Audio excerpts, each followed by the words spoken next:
Y'all ready to be history? Get started. Welcome. Hi. Hello, everyone. To the Pro Audio Suite. These guys are professional. They're motivated. With Text the VO stars. George Whittam, founder of Source Elements. Robert Marshall, international audio engineer. Darren Robbo Robertson, and global voice. Andrew Peters, thanks to Tribooth, Austrian Audio, making passion heard. Source Elements. George the Tech Whittam, and Robbo and AP's international demos. To find out more about us, check theproaudiosuite.com. Line up, ladies! Here we go. And welcome to another Pro Audio Suite. This week we're talking about mics being specific for male, female, dark, deep, light, bright, whatever. Where do we start? This question was posed to me and by Christy Harst from Building Doors. She actually brought it up, and it's going to become a blog post for their newsletter. And yeah, it made me really scratch my head because I was like, well, no, mics aren't made for women or men, right? They're just made as they're instruments. But the voices of mics are definitely voiced in certain ways, and some are more forward in the mid, some are more harsh, and some are more sibilant S sensitive. And so I don't know. What have you experimented with, you guys? I mean, I have my own a few opinions, but what have you experimented with that for if you have a voice in the booth? And I hate to even like sexify it. I just want to say there's qualities of voice that are pitches and things that really stand out. But for voices that really have the laser ice pick in the forehead S. You don't want a mic that has the same characteristics as your voice. Right. Because that's just going to accentuate whatever's going on. It's like I've had a male come to me and say, I have a deep baritone voice. I want to make sure I have a mic that can pick up my baritone. No, you want one that doesn't add more low end. You do want it to pick it up. Right. You don't want a mic that's going to not be able to pick it up, but you don't need a mic that's going to boost it because you already have it. And so, the same thing with like, a super SE voice. You want a darker mic. And I think you were talking about someone that actually ended up finding the best mic for them was a ribbon. Right. Because where ribbons are very dark. Yeah. So for someone who's got an S or a really bright, shrill voice, I wouldn't pick a hyped up high-end microphone. On the other hand, if you're a male with a big, deep voice, you want a mic that's got the full extension, but you actually might want that 4K, whatever, maybe even up into the 5 and 6K rise, so it helps your clarity and doesn't get too muddy. But you wouldn't want that 4 and 6K rise on someone with a S thing. I mean, I know my voice quality is dark-ish. And it sounds a little bit muffly, at least to me it does. Maybe it's not the way it comes across to you guys, and so I know that I need a little bit of lift up on the top end. So a very flat, dull sounding mic is not a good match for me at all. Yeah. I mean, for me, the perfectly flat mic works perfecly because it's just perfect. It's got the perfect Midwest nasal response. Of course it is, yeah. Yeah, that's right. From Chicago and... How about what do you use with your daughter, AP? Well, we were talking about it last week. You mentioned the Rode. Well, it's funny because when she's here, then she uses whatever I've got set up for her, which is inevitably the OC818. Yeah. I would not put her on a 41.6. Having said that, she went for a session in Melbourne a couple of weeks ago, and I said, did they use the E47? And she said, I don't know. It was a shotgun. I went, okay. Interesting. Yeah. So they used a 41.6 on her for a session, which I thought was interesting. But anyway, they were maybe happy just because they have it set up all the time. Yeah, I think so. And they just EQ around like it, sometimes you're picking that mic because of some hotspot in your booth and other issues besides the voice itself. And I think that's a really good point. If it's your booth and your studio and that's your mic, and every idiosyncrasy about that mic and how it reacts to the room, and then it's probably easier for you as an engineer to just have maybe 10 different EQ curves, this is, and then just do a tweak and you're done, because you basically have a model of that mic sound in your brain, right? I mean, what that damn mic sounds like. You were talking about an engineer who knew you had an LA2 or some limiter engaged very, very lightly on your signal, and he heard it. Compressor. Even though it really wasn't printing with much anything. But that's because he was so intimately aware of your voice, Andrew. Exactly.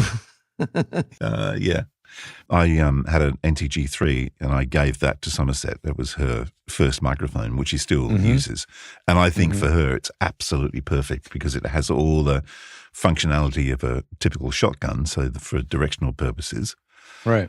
Just having a tighter pattern, but it doesn't have that, ear bleeding toothpick in your eardrum. Yeah, I guess Rode just decided, well, let's make our version of a 416, but let's voice it the way we want to voice it, which is more, I don't know, is accurate the word, or is it just more flat? It's hard to say any of that, like accuracy and flat, and it's their version of what they like to hear.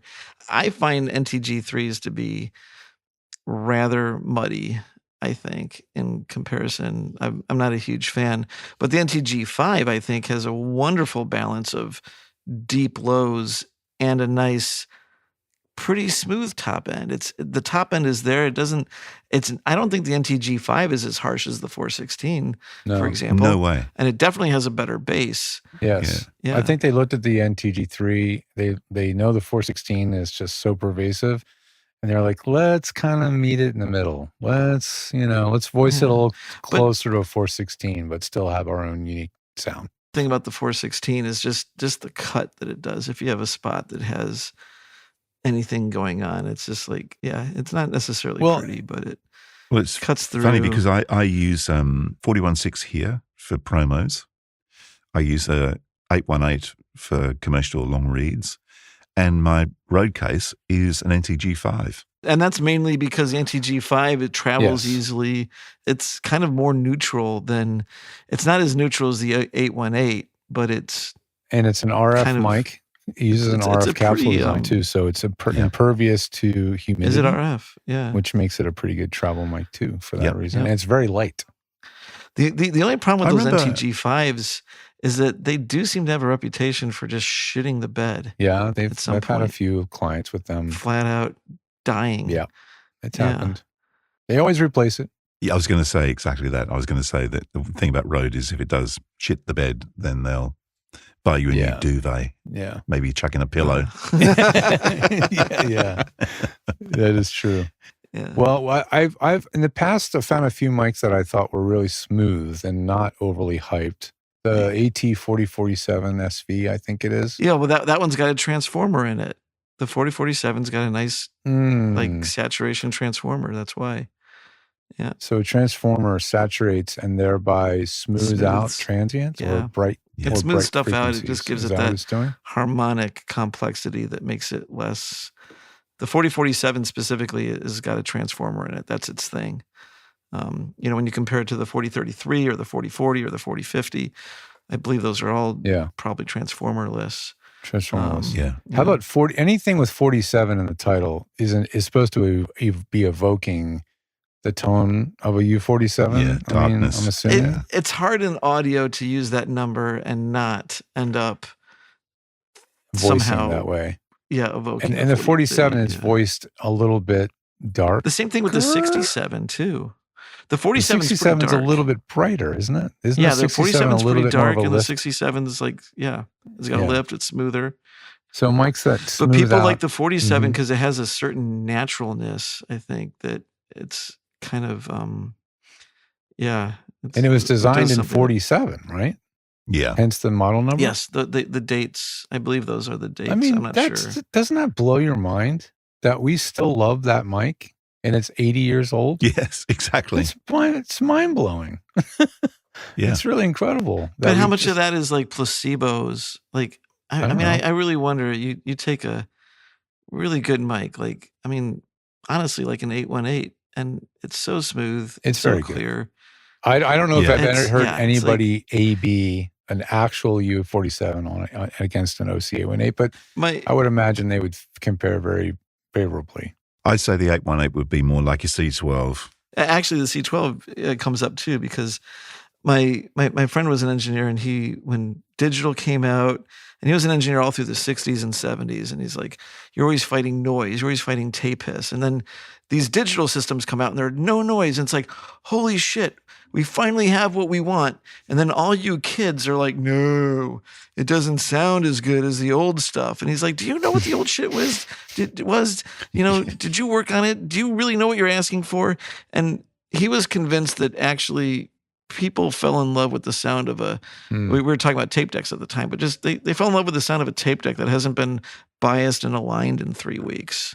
And, it's like, or people have, it's a famous thing with 67s and 47s, and you can get 10 of them, and all 10 of them sound different, especially at the age.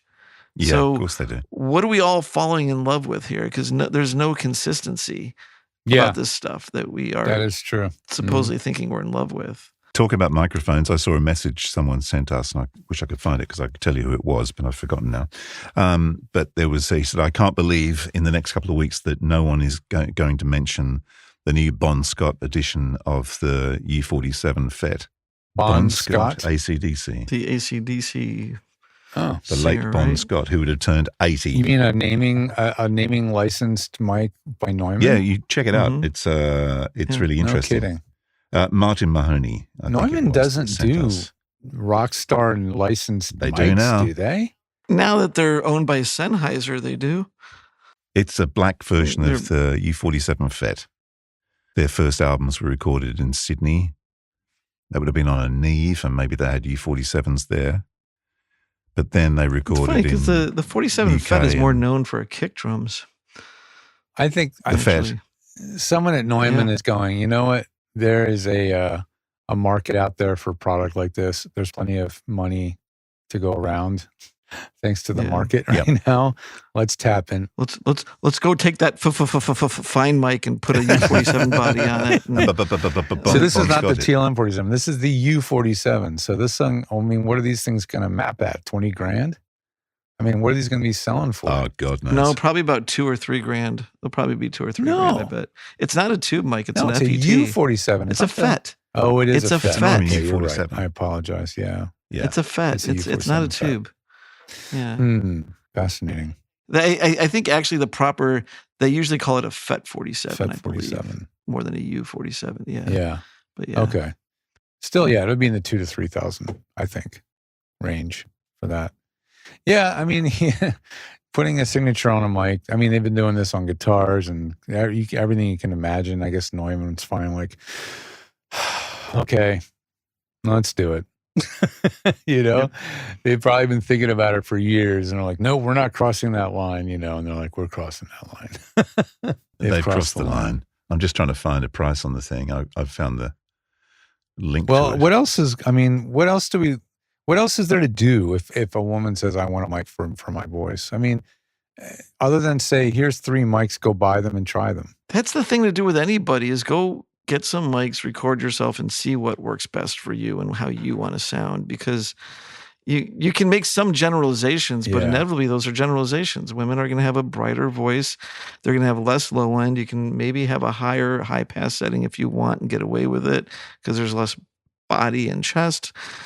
Maybe they have a brighter sound and you don't want to accentuate that as much. But that's why I really like the generalize, 818. like- It just sits in that perfect spot between it's very smooth. the Yeah. 47 and something really bright, Yeah, sweet spot, Goldilocks, just right. It is a Goldilocks, yeah. Mm-hmm. It is, yeah. 47 FET is Which- 5,000 which- US. Whoa. It is. Jesus, really? That's expensive, man. Yeah. But going back to that Goldilocks thing, I think it's interesting because the 818's heritage comes in a sense from the 414 and the C12. And the 414, I think, was always a desert island mic. If you could only have one mic, 414? Yeah, it's a do-it-all. I mean, it really Yeah. can. And the 818's just the spiritual successor of that with just It's almost even like more an tech. improvement of it, I dare Yeah. say. Yeah.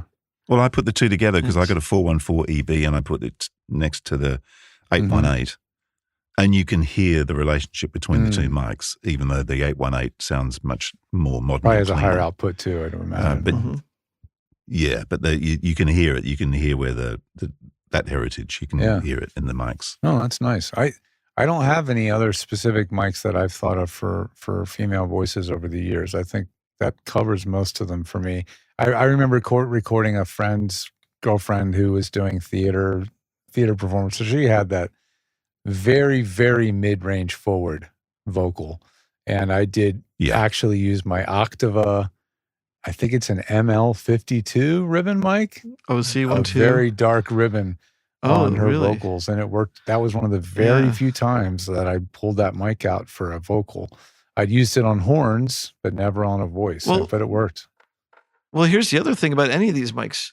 You can get the wrong mic or the mic that's not necessarily as good, maybe has other characteristics that you like, and you can get around some of this with a gentle EQ setting. That's why I always tell people don't overthink it so much, because we can sculpt it, we can smooth it, we can compensate for certain things. But I don't know, sometimes there's a spike in a capsule's response where there's one frequency that capsule resonates at, you know what I mean? And if you have something in your voice that just lands on it, it's just brutal.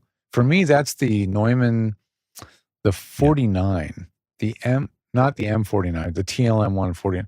Every time I hear a TLM 49, I'm like, why does it have this M49? Nasal mid that it's like, ugh, I don't like that. I think that's actually an 87 thing. Like I think 87s can sound really, really, really, really good. And then on some people, an 87 sounds awful. It sounds like a honk. Like, it's honky. Yeah, sometimes it's a honk. That's what it is. Matching that 87 with the wrong person. I got to smooth out the 2 to 3K and put a little dip in the 2 to 3K on those mics. For me, to make them sound the way I want them to sound. The 87s. At least in a vacuum. You know, you throw it into a mix, okay, maybe that's different, but it's just different when it's soloed out. Well, that's the thing about the 41.6 is it sounds terrible until you throw it in the mix, and then it cuts through and sits right. Even though on its own you're just like, it's, you know. What I really like is that I do like the CC8, but you've got to have half decent mic technique, otherwise it's just going to be a disaster. I mean, that would be a perfect because it mic. has such a small pickup pattern. Yeah. I catch my plosives on my YouTube videos or my webinars. I'm like, I popped it again. But they sound that they've got a beautiful sound to them. I really like the CC8. Hence the reason I'm using it right now, in fact. Yeah. I mean, George, you're talking about ribbons every now and then being the right one. But for commercial, industrial reads, like, you know, not broadcast, do you ever find that a dynamic mic is actually the mic? On any voice particularly, or on a female voice? On any voice. Is there any situation where someone, I've honestly not personally found it where I would ever say like, ooh, I'd rather have for this commercial or an industrial video or anything that's not like a broadcast podcast kind of thing. Yeah. I've never ever thought like, I'd rather have a dynamic, a SM7, you know, or I can't say I would. 50. I mean, I would rather someone have a generic condenser mic and then just have a model or an EQ put on it.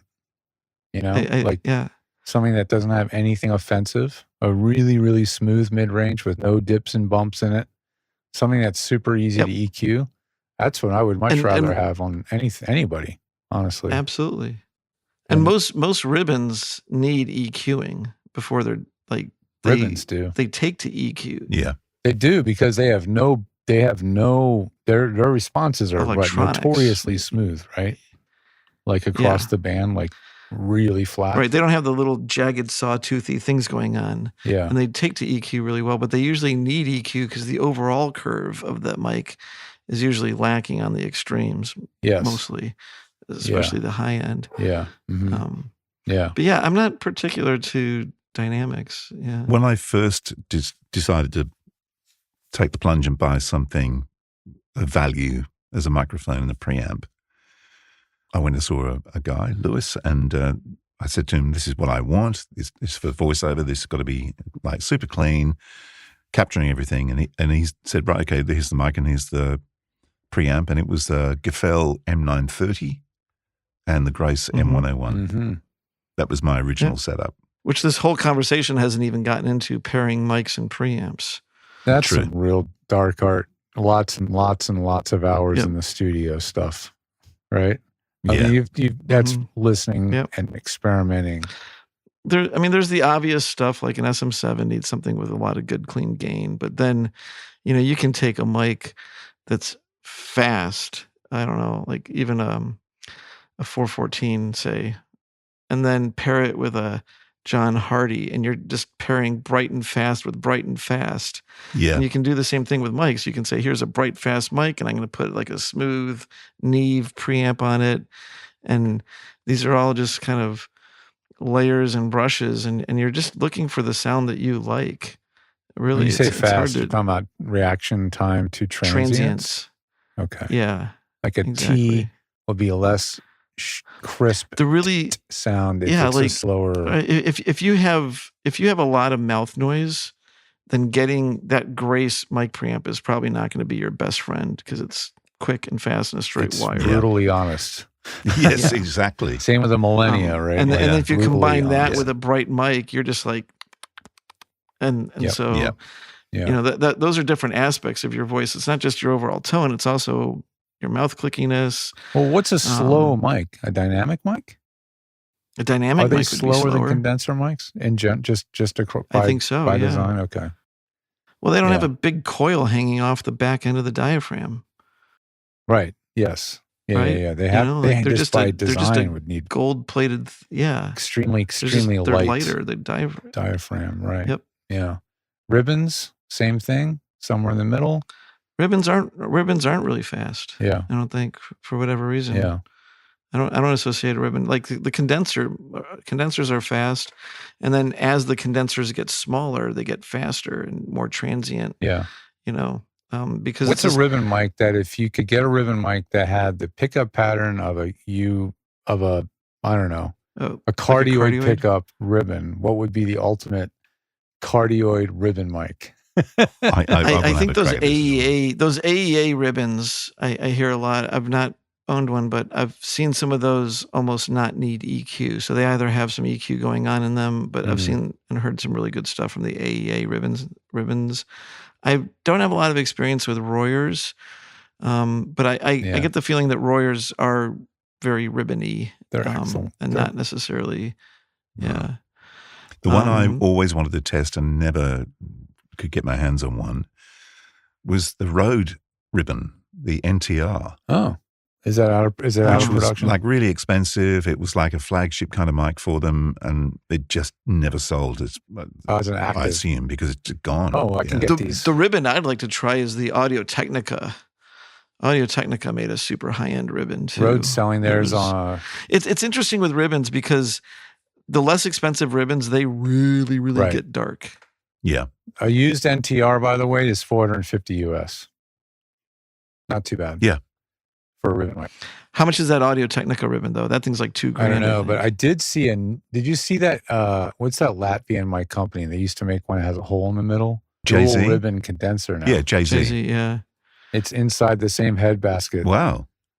Like literally, there's a ribbon and a condenser in the head basket next to each The other. ribbon mic I want actually is the Fostex printed ribbon. Really?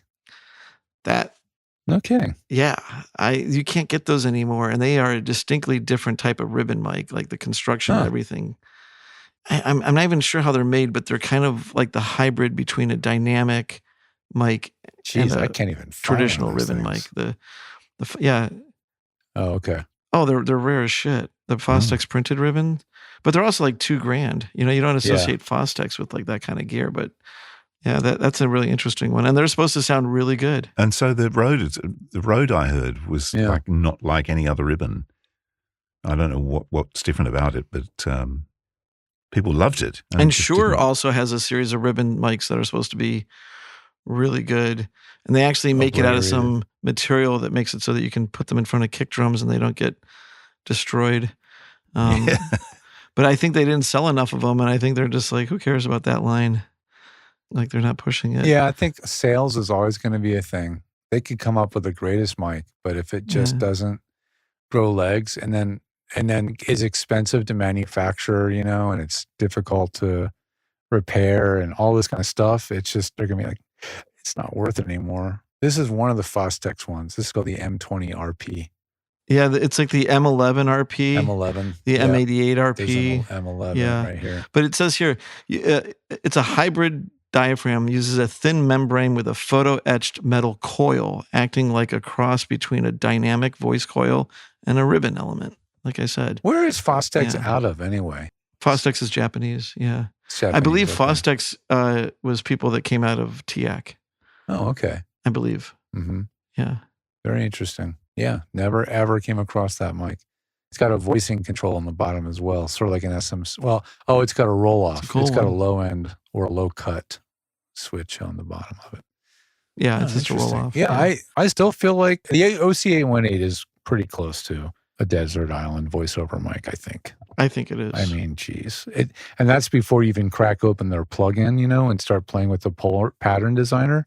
Because, geez, if you start using a pattern designer, now you can completely sculpt the 5 bands on the mic. Per frequency, totally polar response. It's like, Which you can use that on other mics too. Any mic that's got the dual output, just you can use that plugin on it. But no, it is. It's. I have something else I want to talk about, but I'm not going to do it on the show. Oh, okay. Okay. I have another And that's idea. the perfect out. It is the perfect out. I'm going shopping. Well, that was fun. Is it over? The Pro Audio Suite, with thanks to Tribooth and Austrian Audio. Recorded using Source Connect. Edited by Andrew Peters and mixed by Robbo. Got your own audio issues? Just ask Robbo.com. With tech support from George the Tech Whittam. Don't forget to subscribe to the show and join in the conversation on our Facebook group. To leave a comment, suggest a topic, or just say g'day, drop us a note at our website, proaudiosuite.com.